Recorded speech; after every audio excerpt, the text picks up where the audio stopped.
Et donc, je passe à mon deuxième argument. Mon premier argument, c'était de dire que c'est la continuité de la traite négrière, de la colonisation, de la néocolonisation et de l'impérialisme. Voilà pourquoi ces bases n'ont rien à faire là. Mais j'insiste, le deuxième argument. Mais les bases militaires de la France sont un appui pour l'exploitation économique abusive de l'Afrique. La présence des bases militaires est une contrainte psychologique pour les dirigeants africains et pour les peuples africains par extension. Tout dirigeant africain qui a une base militaire française sur son sol sait qu'il ne peut pas mener une politique en faveur de son peuple et en défaveur des intérêts français. Je reprends. C'est un braquage. Les bases militaires sont là pour braquer les dirigeants africains. Tout dirigeant africain qui a une base militaire française dans sa capitale sait que le jour où il mène une politique qui n'est pas compatible avec les intérêts français, il sera renversé. C'est cela qui est précisément arrivé à Laurent Gbagbo en Côte d'Ivoire. Quand il est arrivé au pouvoir en 2000, il bénéficiait d'un certain soutien de la France socialiste. Les socialistes français qui étaient au pouvoir au gouvernement dans le cadre de la cohabitation avec Chirac, les socialistes français ont soutenu le président Gbagbo. Guy Laberty, Emmanueli ont obtenu que Jospin soit compréhensif avec l'arrivée du socialiste Laurent Gbagbo au pouvoir. D'ailleurs, il était leur camarade dans le cadre de l'Internationale socialiste, rassemblant tous les partis socialistes du monde et notamment du monde francophone. D'accord? C'est dans ces conditions que le président Gbagbo arrive au pouvoir. Mais il savait qu'il y avait une hostilité globale de la classe politique française envers lui, puisqu'il était réputé panafricaniste et souverainiste, nationaliste ivoirien. Mais quand Laurent Gbagbo va vouloir donc mettre en œuvre une politique authentiquement panafricaniste, une politique nationaliste, une politique souverainiste, alors là, tout l'establishment politique français va se retourner contre lui. C'est dans ces conditions que le président Laurent Gbagbo va se retrouver avec l'hostilité de la puissance française, destruction de la flotte aérienne de la Côte d'Ivoire en 2004, conflit ouvert avec l'armée française qui débarque à quelques encablures de la résidence du chef de l'État ivoirien à Abidjan. Voilà comment le 9 novembre 2004, des Ivoiriens aux mains nues qui manifestent devant l'hôtel Ivoire sont abattus à bout portant par des soldats français. Plus de 60 morts selon les décomptes. Jusqu'à ce jour, aucun dirigeant français, de droite ou de gauche, n'a ouvert le procès des assassins du peuple ivoirien à l'hôtel Ivoire en novembre 2004. L'armée française a tiré à bout portant sur une foule civile. Elle a tué au bas mot 60 personnes. Et on a toujours jugé personne. Comme pour Tiaroy, on a jugé personne. On a jugé personne. Comme pour les massacres coloniaux, on a jugé personne. On a jugé personne. Comme pour la barbarie négrière, on a jugé personne. On a jugé personne. Comme pour tous les pillages depuis 600 ans, on a jugé personne. Impunité totale du néocolonialisme, de l'impérialisme, du racisme négrier. Impunité totale du colonialisme. Donc, il faut que tout le monde comprenne pourquoi les Africains éveillés ne veulent plus des bases militaires françaises en Afrique. C'est parce que ces bases sont un outil de braquage psychologique des peuples et des dirigeants. C'est ce qui a été vérifié au Gabon. Lorsque Ali Bongo, se rapprochant du Commonwealth, et même par certains coups de la Russie, a voulu diversifier le partenariat géopolitique et géostratégique du Gabon, il a été renversé avec la complaisance et la complicité du régime français actuel. Oligui Nguema, le général qui a pris le pouvoir au Gabon, est un protégé du néocolonialisme français. C'est un putschiste bon teint pour qui le tapis rouge est déroulé à Paris et qui bénéficie de la protection et du parrainage du néocolonialisme français. Les Africains ont vu exactement la même scène en avril 2021 au Tchad, lorsque Idriss Déby Mahamat, le fils, après la mort de son père, a pris le pouvoir en écrasant par centaines dans les rues du Tchad les opposants au projet de dynastie. On a vu le président français Emmanuel Macron se déplacer personnellement au Tchad pour apporter son soutien et sa caution au régime issu du coup d'État. Parce que c'est un coup d'État qu'il a fait, Mahamat Idriss Déby Itno, puisque le président de l'Assemblée nationale, qui selon la Constitution devait succéder au président et organiser les élections, a été contraint par les baïonnettes à la démission, ce qui a interrompu l'ordre constitutionnel. Tout ceci a été fait avec l'encadrement de la puissance française.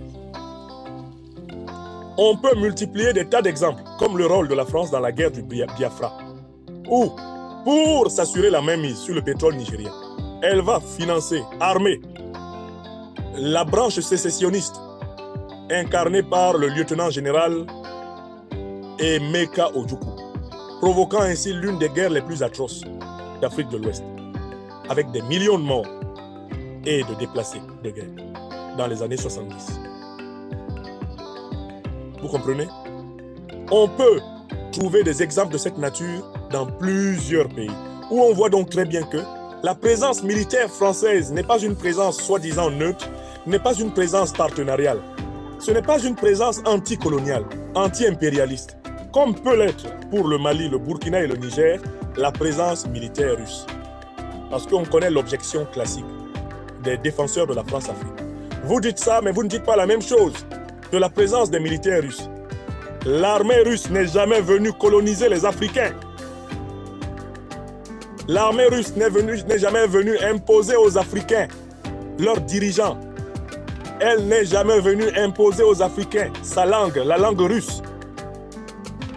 L'armée russe n'est pas perçue, et avec raison par les Africains, comme une armée néocoloniale ou une armée impérialiste.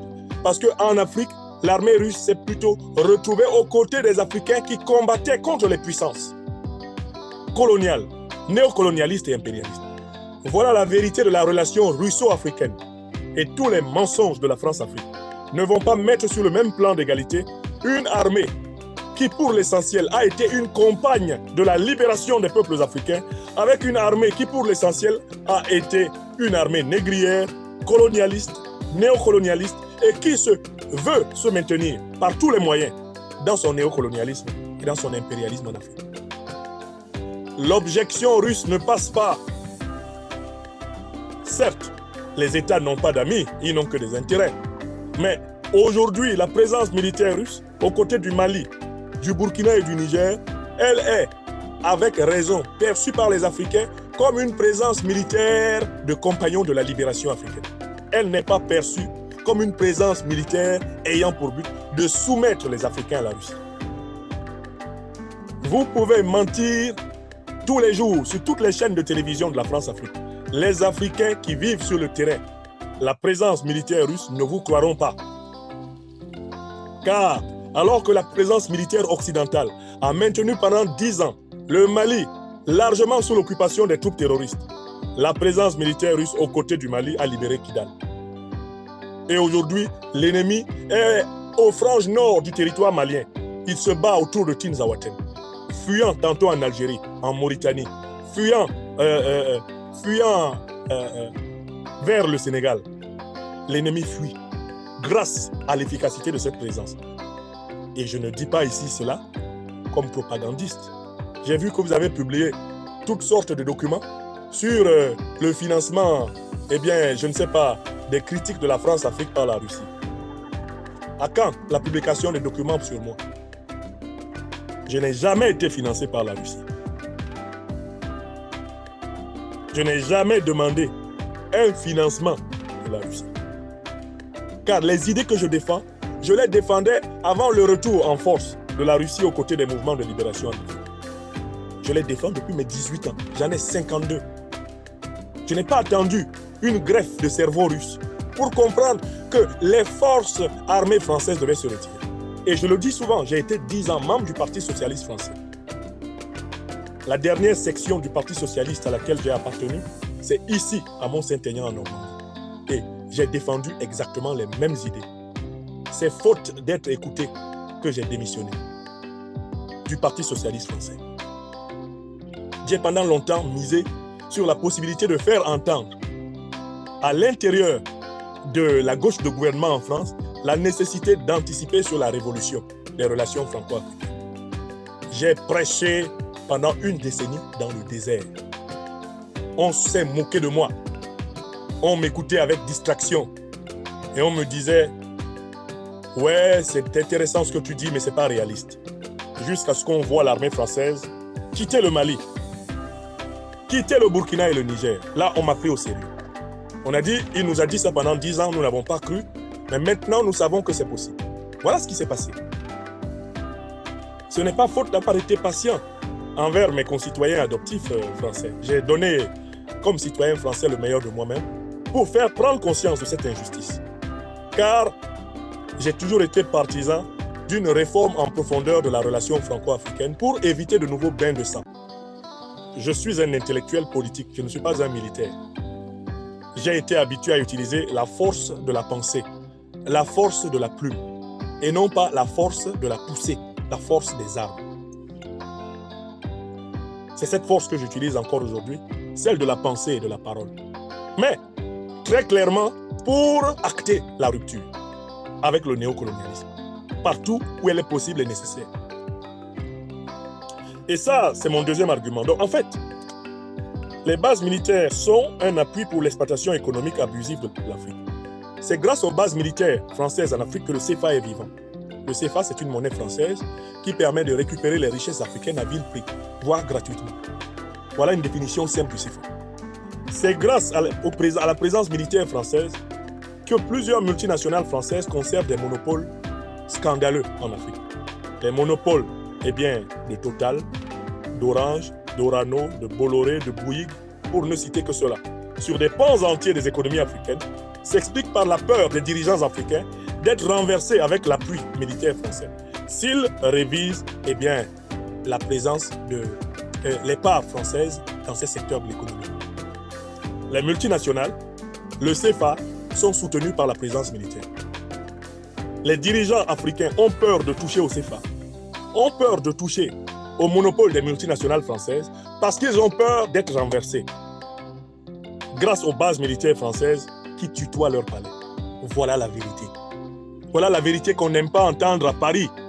Voilà la vérité que certains de mes concitoyennes françaises ne veulent pas entendre parce que cette vérité leur impose de revoir leurs prétentions africaines et donc revoir leurs prétentions mondiales. Car les prétentions mondiales de la classe politique française pour la France sont en rapport avec leurs prétentions sur l'Afrique. Enlever leurs prétentions sur l'Afrique, et en fait, ils ont du mal à concevoir la France sans la domination de l'Afrique. C'est une défaite intellectuelle massive de l'élite politique française. L'incapacité à concevoir la puissance française sans l'exploitation injuste de l'Afrique. Et c'est quelque chose qui traverse même les classes moyennes. Quand vous discutez avec des personnes dans la classe moyenne, on veut tout de suite vous opposer l'argument de « Ah, vous cultivez la haine », alors que vous donnez des arguments concrets. Vous leur donnez la carte des bases militaires françaises en Afrique. Vous leur donnez la carte des multinationales françaises en Afrique. Et vous vous rendez compte que les deux cartes collent l'une sur l'autre. Vous leur donnez la carte des coups d'État les plus sanglants que l'Afrique a connus au XXe siècle. La carte des bases militaires françaises. Et là, vous voyez encore que ça colle. Vous leur donnez la carte des viols constitutionnels, la carte des trucages électoraux en Afrique. Et vous leur donnez la carte de l'occupation militaire française. Et vous voyez encore que les deux cartes collent. Ensuite, vous leur donnez la carte des pays où les départs de migrants sauvages, pour ainsi dire, vers le désert, sont les plus nombreux. La carte des pays qui sont sous domination militaire française, les deux cartes collent. Vous le donnez à un individu de la classe moyenne de niveau Bac plus 3. Et il vous regarde toujours avec un fond de haine.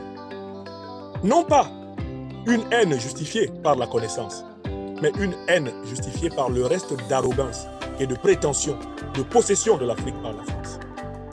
Cette prétention de possession de l'Afrique par la France est restée un élément psychologique diffus dans la société française. Cela participe de ce qu'on peut appeler l'idéologie française. Ils ont du mal à imaginer une Afrique qui ne serait pas à la botte de la France. Et ils estiment globalement que les Africains de France doivent leur rendre le service de ne pas exiger une relation équitable avec l'Afrique. Ah, vous êtes des privilégiés, vous êtes avec nous, vous êtes traités comme nous, donc vous devriez comprendre qu'ensemble nous exploitions l'Afrique. Nous leur disons non. Il n'y a pas un deal comme ça. La véritable humanité, ça serait que nous nous entendions pour traiter humainement l'Afrique. Tous. et être humainement traités par les Africains. Que nous mettions en place une humanité réciproque, exigeante, radicalement commune et partagée. Voilà le vrai projet qui doit nous rassembler. Vous comprenez? Si on me persécute, moi, Franklin Nyamsi, ou à Cameroun, ou à Africa, en France, c'est parce que je suis le défenseur de cette exigence radicale d'humanité partagée. Je ne suis pas le défenseur de la domination de l'Afrique sur la France. L'Afrique n'a pas besoin de dominer la France. Parce que les Africains sont des pays immensément riches. Ils n'ont pas besoin. L'Afrique, si l'Afrique pouvait se déployer dans sa souveraineté totale, n'a pas besoin de dominer la France pour exister l'Afrique. Non. Elle n'en a pas besoin. Elle a en elle-même son potentiel d'existence. Elle n'a pas à se justifier par la quête de domination envers un pays européen, un pays asiatique ou américain. Non, l'Afrique a sa raison d'être en elle-même. Comme le diraient les Allemands, l'Afrique peut et doit pouvoir se tenir en elle-même sur elle-même. C'est ce que les Allemands mettent dans le concept de la véritable souveraineté, la Selbstständigkeit. Stehen, se tenir. Ständigkeit, la station debout. Selbst, qui renvoie au soi-même. Se tenir soi-même debout. Afrika hat seine Selbstständigkeit. Das müssen Sie verstehen. Oui. Das müssen Sie verstehen. Donc, voilà mon deuxième argument. C'est parce que cette présence militaire est une caution de l'exploitation économique de l'Afrique qu'elle est rejetée. Parce que les Africains veulent entièrement reprendre la main sur leurs richesses. Et c'est cette dynamique qui est engagée.